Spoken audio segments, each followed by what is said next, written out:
ರಾಯರೆಡ್ಡಿ ಈ ಹಿಂದೆ education minister ಕೂಡ ಆಗಿದ್ರು ಈ ಹಿಂದಿನ ಕಾಲಾವಧಿಯಲ್ಲಿ. ಮತ್ತೆ ಅವರೊಮ್ಮೆ ನಾನು ಒಂದು 5 ನಯಾ ಪೈಸೆ ತಗೊಳ್ಳೋದಿಲ್ಲ, ಈ TA DA ದುಡ್ಡು ಸಂಬಳ ಗಿಂಬಳ ಏನ್ ತಗೊಳ್ಳೋದಿಲ್ಲ ಅಂತ ಒಂದು ಪ್ರತಿಜ್ಞೆ ಮಾಡಿದ್ರು.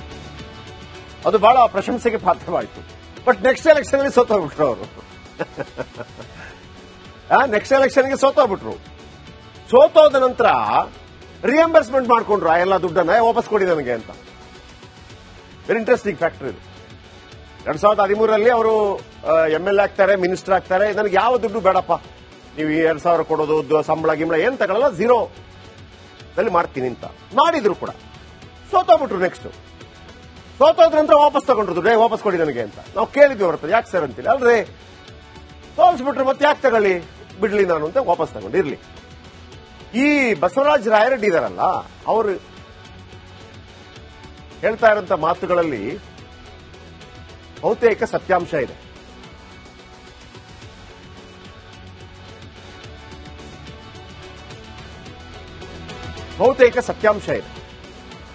ಬಿಜೆಪಿ ಅವರೇನು ಹೇಳ್ತಾ ಇದ್ದಾರೆ, ಕಾಂಗ್ರೆಸ್ ಗವರ್ಮೆಂಟ್ ಅಲ್ಲಿ ಆಗ್ತಾ ಇದೆ. ಎಸ್, ಕಾಂಗ್ರೆಸ್ ಗವರ್ಮೆಂಟ್ ಅಲ್ಲೂ ಕೂಡ ಆಗ್ತಾ ಇದೆ ಅಂತ ಅವ್ರು ಹೇಳ್ತಿರೋದು. ಆದರೆ ಅವರು ಒಂದು 25 ವರ್ಷದ, ಒಂದು 2.5 ದಶಕದ ವಿಚಾರವನ್ನು ಹೇಳ್ತಾ ಇದ್ದಾರೆ. ಎಲ್ಲಕ್ಕಿಂತಲೂ ಹೆಚ್ಚು ಆಲೋಚನೆ ಮಾಡಬೇಕಾಗಿರೋದು ಉತ್ತರ ಕರ್ನಾಟಕ ಭಾಗದ ರಾಜಕಾರಣಿಗಳು, ವಿಶೇಷವಾಗಿ ರಾಜಕಾರಣಿ. ಅವರೇನ್ ಹೇಳ್ತಾರೆ, ಹಳೆ ಮೈಸೂರು ಭಾಗದಲ್ಲಿ ಆಗೋಷ್ಟು ಪ್ರಗತಿ ಈ ಬಲ್ಲಿ ಇಲ್ಲ ಆಗೋದಿಲ್ಲ.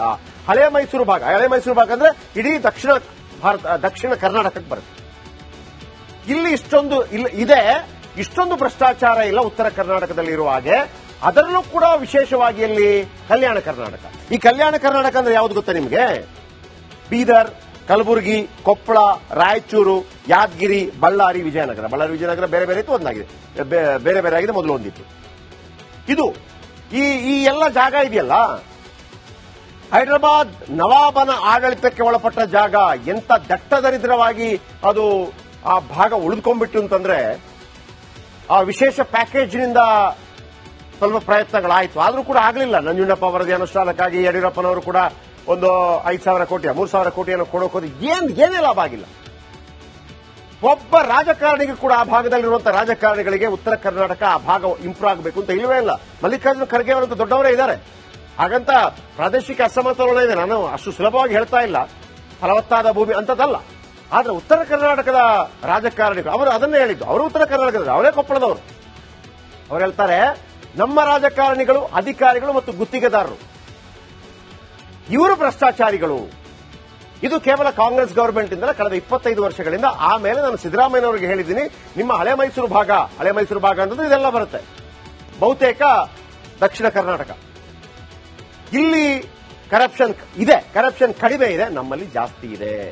ನಾನು ಅದಕ್ಕೆ ಪದೇ ಹೇಳೋದು, ಉತ್ತರ ಕರ್ನಾಟಕದವರು ಹೇಳ್ತಾರಲ್ಲ ಒಂದು ರಾಜಕಾರಣಿಗಳು, ನಾವು ಪ್ರತ್ಯೇಕ ರಾಜ್ಯ ಮಾಡ್ತೀವಿ, ಏನ್ ಪ್ರತ್ಯೇಕ ರಾಜ್ಯ ಮಾಡೋದು? ಏನ್ ಮಣ್ಣಂಗಟ್ಟಿ ಪ್ರತ್ಯೇಕ ರಾಜ್ಯ ಮಾಡ್ತೀರಿ? ಗೋವಾಕ್ಕೆ ಅಡವಿಡಬೇಕಾಗತ್ತಷ್ಟೇ, ಬಿಯರ್ಗೆ ಬೇಕಾಗಿ. ರಾಜಕಾರಣಿಗಳಿಗೆ, ಆಮೇಲೆ ಆ ಭಾಗದ ರಾಜಕಾರಣಿಗಳು ಎದ್ದು ನಿಂತು ಮಾತಾಡಬೇಕು ಸದನದಲ್ಲಿ. ಕೊಡಿ ನಮಗೆ ಅವಕಾಶ. ಇತ್ತೀಚೆಗೆ ಕಂದಕೂರು ಒಂದು ಅದ್ಭುತವಾದ ತುಂಬಾ ಮಾತಾಡಿದ್ರು. ಇಲ್ಲಿ ಉಡುಪಿ ನಂಬರ್ 1 ಬಂತು, ಮಂಗಳೂರು ನಂಬರ್ 1 ಬಂತು. ಆ ಭಾಗದ ನಮಗೆಲ್ಲ ಖುಷಿ ಆಗುತ್ತೆ, ನಿಜ. ಆದ್ರೆ ಕರ್ನಾಟಕ ಅಂತ ಹೇಳುವಾಗ, ಭಾರತ ಅಂತ ಹೇಳುವಾಗ ರಾಯಚೂರು ಬರಬೇಕು, ಯಾದಗಿರಿನೂ ಬರಬೇಕು. ಅಂತದ್ರಲ್ಲಿ ಇವತ್ತು ಯಾದಗಿರಿ ಒಂದು ಸ್ಟೋರಿ ತೋರಿಸ್ತೀನಿ ನಿಮಗೆ. ಕೂಲಿಗಾಗಿ ಕಾಳು ಯೋಜನೆ ಇದೆಯಲ್ಲ, ಮನ್ರೇಗಾ ಯೋಜನೆ, ಅದರಲ್ಲಿ ಹೇಗೆ ದುಡ್ಡು ಹೊಡಿತಾರೆ ಅಂತಂದ್ರೆ, ಗಂಡಸರಿಗೆ ಸೀರೆ ಹಾಕಿಸ್ಬಿಟ್ಟು ಫೋಟೋ ತೆಗೆದುಬಿಟ್ಟು ಇವರು ಹೆಂಗಸರು ಕೆಲಸ ಮಾಡಿದ್ದಾರೆ ಅಂತ. ಇಂಥ ಹಣೆಬರ ನಮ್ದು. ಆಮೇಲೆ ಬಸವರಾಜ ರಾಯರೆಡ್ಡಿ ಅವರನ್ನ ನೀವು ಈಸಿ ಅನ್ಕೋಬೇಡಿ. ಬಸವರಾಜ ರಾಯರೆಡ್ಡಿ ಸಿದ್ದರಾಮಯ್ಯನವರು ನೋಡಿ, ನೀವು ಬರೆದಿಟ್ಕೊಳ್ಳಿ. ಸಿದ್ದರಾಮಯ್ಯನವರು ಯಾವುದೇ ಕಾರಣಕ್ಕೆ ಅವರ ಮೇಲೆ ಕೋಪಿಸಿಕೊಳ್ಳೋದಿಲ್ಲ. ಸಿದ್ದರಾಮಯ್ಯನವರು ಕೆಲವರನ್ನ ಬಹಳ ಅಕ್ಕಪಕ್ಕ ಇಟ್ಕೊಂಡಿದ್ದಾರೆ. ರಮೇಶ್ ಕುಮಾರ್ ಇದ್ರು, ಈ ಬಾರಿ ಗೆದ್ದಿಲ್ಲ. BR ಪಾಟೀಲ್ ಇದ್ದಾರೆ, ಬಸವರಾಜ ರಾಯರೆಡ್ಡಿ ಇದ್ದಾರೆ. ಇವರೆಲ್ಲ ಸಲಹೆಗಳನ್ನು ಕೊಡ್ತಾ ಇರ್ತಾರೆ. ಮೊದಲು ರಾಮದಾಸ್ ಇದ್ರು, ತೀರ್ಕೊಂಡ್ಬಿಟ್ರು ಅವರು, ಕಾಮ್ರೇಡ್ ಮೈಸೂರು ಭಾಗದಲ್ಲಿ. ಈ ಬಸವರಾಜ ರಾಯರೆಡ್ಡಿ, KH ಪಟೇಲ್ ಅವರ ಕಾಲಾವಧಿಯಲ್ಲಿ, ಇದನ್ನು ಹೇಳಬೇಕು ನಾನು ನಿಮಗೆ, KH ಪಟೇಲ್ರಿಗೆ ಎಲ್ಲ ರೆಡಿ ಮಾಡಿ ಕೊಡ್ತಾ ಇದ್ದದ್ದು ಬಸವರಾಜ ರಾಯರೆಡ್ಡಿ. ಈ ಬಸವರಾಜ ರಾಯರೆಡ್ಡಿ ಅವರ ಇಂಗ್ಲಿಷ್ ನೋಡ್ಬಿಟ್ಟು KH ಪಟೇಲ್ ಇಂಪ್ರೆಸ್ ಆಗ್ಬಿಟ್ರಂತೆ. ಏನ್ ಮಾರಯ್ಯ ಇಷ್ಟೊಂದು ಅದ್ಭುತವಾಗಿ ಎಲ್ಲ ರೆಡಿ ಮಾಡಿ ಕೊಡ್ತಾ ಇದೆಯಾ ಅಂದ್ರೆ ಕೇಂದ್ರಕ್ಕೆ ಹೋಗ್ಬೇಕಂದ್ರೆ ಸರ್ ಕೇಂದ್ರದಿಂದ ಇದು ಬರಬೇಕು, ಕೇಂದ್ರದಲ್ಲಿ ನೀವು ಇದು ಕೇಳಬೇಕು, ಮತ್ತೊಂದು ಕೇಳಬೇಕು, ಎಲ್ಲ ವಗೇರೆ ವಗೇರೆ. ಏನ್ ಮಾರ ಇಷ್ಟೆಲ್ಲ ಅದ್ಭುತ ಮಾಡ್ತಾ ಇದೆಯಾ, ನನಗೆ ನಿನ್ನ ಮಿನಿಸ್ಟರ್ ಮಾಡಕ್ ಆಗೋದಿಲ್ಲ, ಆದ್ರೆ ನಿನ್ನನ್ನು ಬಿಡಲ್ಲ ಕಣೋ, ನಿನ್ಗೆ ಏನಾದ್ರೂ ಒಂದು ಮಾಡ್ತೀನಿ ಅಂತ ಅಂದ್ಬಿಟ್ಟು ಕರ್ನಾಟಕದ ಇತಿಹಾಸದಲ್ಲಿ ಈಗ ಟಿ.ಬಿ. ಜಯಚಂದ್ರ ಇದಾರಲ್ಲ ದೆಹಲಿ ಪ್ರತಿನಿಧಿ ಅಂತ, ದೆಹಲಿ ಪ್ರತಿನಿಧಿ ಅಂತ ಒಂದು ಹೊಸ ಹುದ್ದೆ ಸೃಷ್ಟಿ ಮಾಡಿದ್ದು ಜೆ.ಎಚ್. ಪಟೇಲ್ರು only because of Basavaraj Rayareddy. ಅಂದ್ರೆ ಬಸವರಾಜ ರಾಯರೆಡ್ಡಿ ಇಂಗ್ಲಿಷು, ಬಸವರಾಜ ರಾಯರೆಡ್ಡಿಯ ಜ್ಞಾನ. ನನಗೆ ಬಸವರಾಜ ರಾಯರೆಡ್ಡಿಯನ್ನ ಹೊಗಳಿಕೆ ಕೂತಿದ್ದಲ್ಲ. ನಾನು ಯಾಕೆ ಹೇಳಿದೆ ಅಂತಂದ್ರೆ, ಎಸ್ ಈಗ ಬಿಜೆಪಿ ಅವರು ಹೋರಾಟ ಮಾಡಿ, ಕಾಂಗ್ರೆಸ್ ವಿರುದ್ಧ ಹೋರಾಟ ಮಾಡಿ, ನೀವು ನಂಬರ್ 1 ಏನು ಭ್ರಷ್ಟಾಚಾರದಲ್ಲಿ ನಂಬರ್ 1 ಮತ್ತೊಂದು ಎಲ್ಲ ಚರ್ಚೆಗಳಾಗಲಿ. ಆದ್ರೆ ಭ್ರಷ್ಟಾಚಾರದಲ್ಲಿ ನಂಬರ್ 1 ಆಗ್ತಾ ಇರೋದು ನಿಜ. ಅವ್ರು ಹೇಳ್ತಿರುವಂತದ್ದು ಕಾಂಗ್ರೆಸ್ ಬಿಜೆಪಿ ಎಲ್ಲವೂ ಕೂಡ, ಈಗ ನೀವು ಆಡಳಿತ ಪಕ್ಷದಲ್ಲಿ ಕಾಂಗ್ರೆಸ್ ಇದೆ, ಹಾಗಾಗಿ ಬಿಜೆಪಿ ಹೋರಾಟ ಮಾಡೇ ಮಾಡುತ್ತೆ, ನಾವು ಅದನ್ನು ತೋರಿಸೋದು ಬೇರೆ ವಿಚಾರ. ಉತ್ತರ ಕರ್ನಾಟಕದ ರಾಜಕಾರಣಿಗಳು ಯಾವಾಗ ಆಲೋಚನೆ ಮಾಡಿದ್ದಾರೆ? ಉಮೇಶ್ ಕತ್ತಿ ಪದೇ ಪದೇ ನಾನು ಮುಖ್ಯಮಂತ್ರಿ ಅಂತ ಹೇಳ್ತಾ ಇದ್ದಾರೆ. ಅದು ನಾಮಕವಾಸ್ತೆ ಹೇಳ್ತಾ ಇದ್ದದ್ದು ಉಮೇಶ್ ಕತ್ತಿ ಅವರ ಫ್ಯಾಮಿಲಿ ಕರ್ನಾಟಕ ಏಕೀಕರಣಕ್ಕೆ ಬಹಳ ದೊಡ್ಡ ಕೊಡುಗೆಯನ್ನು ಕೊಟ್ಟಿದೆ ಆ ಭಾಗದ್ದು. ಇಲ್ಲೆಲ್ಲ ಮಹಾ ಅಧಿನಾಯಕರೇ ಇದ್ರಲ್ಲ ಮಲ್ಲಿಕಾರ್ಜುನ ಖರ್ಗೆ ಅವರು. ಪ್ರಾದೇಶಿಕ ಅಸಮತೋಲನದ ಹೊರತಾಗಿ ಕೂಡ ಇಷ್ಟು ವರ್ಷಗಳ ಕಾಲ ಕಾಂಗ್ರೆಸ್ ಆಡಳಿತ ಮಾಡಿದ್ರು ಕೂಡ ಉತ್ತರ ಕರ್ನಾಟಕ ಅಭಿವೃದ್ಧಿ ಆಗದೇ ಇದ್ದು ಈ ತರ ಆಗ್ತಾ ಇದ್ರೆ ಏನ್ ಹೇಳೋಣ? ಆಮೇಲೆ ನಂಬರ್ 1 ಅನ್ನೋದಕ್ಕೆ ಮತ್ತೊಂದು ಹೇಳ್ತೀನಿ. ಈಗ ಅವ್ರು ಹೇಳಿದ್ರು 25 ವರ್ಷ ಮಾತ್ರ ಅಲ್ಲ, ಈ ಕಾಂಗ್ರೆಸ್ ಅವಧಿಯಲ್ಲಿ ಆದಂತ ಹಗರಣಗಳು ಒಂದೊಂದು ಹೇಳ್ತಾ ಹೋಗ್ಲಾ ನಿಮಗೆ? ಬರೆದಿಟ್ಕೊಳ್ಳಿ ಯಾರೆಲ್ಲ ಅಂತ ಹೇಳಿ. ಸರ್, 3 ಸಚಿವರನ್ನ ಬಿಟ್ರೆ ಕೃಷ್ಣ ಬೈರೇಗೌಡರು, ರಾಮಲಿಂಗಾರೆಡ್ಡಿ, ಈಶ್ವರ್ ಖಂಡ್ರೆ. ಕೃಷ್ಣ ಬೈರೇಗೌಡರು, ರಾಮಲಿಂಗಾರೆಡ್ಡಿ, ಈಶ್ವರ್ ಖಂಡ್ರೆ ಬಿಟ್ರೆ ಎಲ್ಲರ ಮೇಲೆ ಕೂಡ ಭ್ರಷ್ಟಾಚಾರದ ಆರೋಪ ಇದೆ. ಸಿದ್ದರಾಮಯ್ಯ ನಂಬರ್ 1 ತಗೊಳ್ಳಿ, ಮೂಡಾ ಹಗರಣ ಇದೆಯಾ? ಇನ್ನೂ ಕೂಡ ಕ್ಲಿಯರ್ ಆಗಿಲ್ಲ. ಈಗ ಮತ್ತೊಂದು ಬಂತು, ಸಿದ್ದರಾಮಯ್ಯ 500 ಕೋಟಿ ಕಿಕ್ ಬ್ಯಾಕ್ ನವೀಕರಣ ಮಾಡಿದ್ದಾರೆ ಅಂತ ಹೇಳಿ. ಯಾವುದನ್ನ? ಗಣಿ ಲೈಸೆನ್ಸ್ ಅನ್ನ. ಆ ಸಂದರ್ಭದಲ್ಲಿ ಗಣಿ ಲೈಸೆನ್ಸ್ ಅನ್ನ ನವೀಕರಣ ಮಾಡೋದಕ್ಕೆ ಅವಕಾಶ ಇಲ್ಲ, ಹರಾಜಾಗ್ಲಿಕ್ಕೆ ಅವಕಾಶ ಇದ್ದದ್ದು. ಇವರು ನವೀಕರಣ ಮಾಡಿಕೊಟ್ರು 8 ಗಣಿಗಳನ್ನ 2015ರಲ್ಲಿ 500 ಕೋಟಿ ಕಿಕ್ ಬ್ಯಾಕ್ ಬಂದಿದೆ ಅಂತೇಳಿ.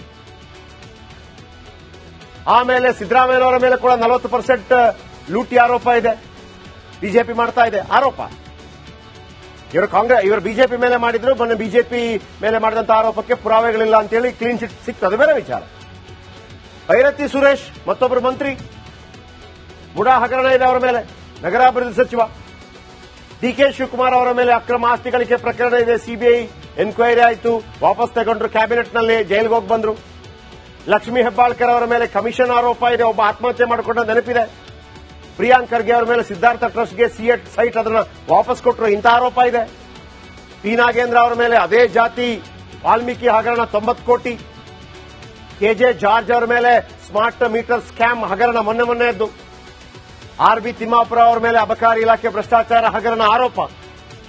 ಸಂತೋಷ್ ಲಾಡ್ ಮೇಲೆ ಕಾರ್ಮಿಕರ ಕಿಟ್ ಹಗರಣ ಆರೋಪ.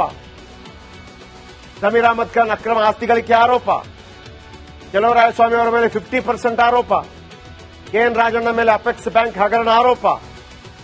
ರಹೀಂ ಖಾನ್ ಮೇಲೆ 17,000 ಕೋಟಿ ದುರ್ಬಳಕೆ ಆರೋಪ. ಆರ್.ಎನ್. ರಮೇಶ್ ಅವರು ಮಾಡಿರುವಂತಹ ಇವತ್ತಿನ ಆರೋಪ. ವಿನಯ್ ಕುಲಕರ್ಣಿ ಮೇಲೆ ಎನ್ ಆರ್ ರಮೇಶ್ ಇವತ್ತು ಆರೋಪ ಮಾಡಿದ್ದಾರೆ, ಹೇಳ್ತೀನಿ. ಹಣ ದುರ್ಬಳಕೆ ಆರೋಪ. ಇಲ್ಲದೇ ಇರೋರು ರಾಮಲಿಂಗಾರೆಡ್ಡಿ. ಕೆಎಸ್ಆರ್ಟಿಸಿ ಬಿಎಂಟಿಸಿಯಲ್ಲಿ ಅಧಿಕಾರಿಗಳ ಲೂಟಿ ಆಗ್ತಾ ಇದೆ ಅಂತ ಹೇಳಿ ಆರೋಪ ಇವ್ರ ಮೇಲೆ ಅಲ್ಲ. ಆಮೇಲೆ ಕೃಷ್ಣ ಬೈರೇಗೌಡರು ಅವರ ಮೇಲೆ ಆರೋಪ ಇಲ್ಲ, ಇಲಾಖೆಯಲ್ಲಿ ಸಮಸ್ಯೆ ಆಗ್ತಾ ಇದೆ ಅದಕ್ಕೆ ಸ್ಪಂದಿಸ್ತಾ ಇಲ್ಲ ಅಂತ.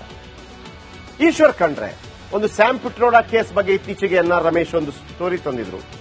ಅರಣ್ಯ ಇಲಾಖೆಯನ್ನು 10 ವರ್ಷಕ್ಕಾಗಿದೆ, ಸ್ಯಾಮ್ ಪಿಟ್ರೋಡಾ ಅಂತಾರಾಷ್ಟ್ರೀಯ ಕಾಂಗ್ರೆಸ್ನ ಅಧ್ಯಕ್ಷ, ಹಾಗಾಗಿ ಮಾತಾಡ್ತಾ ಇಲ್ಲ ಅಂತೇಳಿ ಈಶ್ವರ್ ಖಂಡ್ರೆ, ರಾಮಲಿಂಗಾರೆಡ್ಡಿ, ಕೃಷ್ಣ ಬೈರೇಗೌಡ, ಈಶ್ವರ್ ಖಂಡ್ರೆ, ನಿಮ್ಮ ಬಗ್ಗೆ ಯಾವತ್ತಿಗೂ ನಮಗೆ ಒಬ್ಬ ಅದ್ಭುತವಾಗಿ ಕೆಲಸ ಮಾಡೋದು ಅಭಿಮಾನ ಇರುತ್ತೆ. ನಿಮ್ಮ ಬಗ್ಗೆ ಆರೋಪ ಅಲ್ಲ, ಆದ್ರೆ ನೀವು ಇದು ಮಾಡಿಲ್ಲ ಅಂತ ಮುನಿಸು. ಸತೀಶ್ ಸೈಲ್ ಬೇಲೆಕೇರಿ ಹಗರಣ ಮೊನ್ನೆ ಅಷ್ಟೇ ಏನೆಲ್ಲ ಆಯ್ತು ಗೊತ್ತಿದೆ. ಚೆನ್ನಾರೆಡ್ಡಿ ಪಾಟೀಲ್ MLA ವರ್ಗಾವಣೆ ಆರೋಪ, ಅದು ಸತೀಶ್ ಸೈಲ್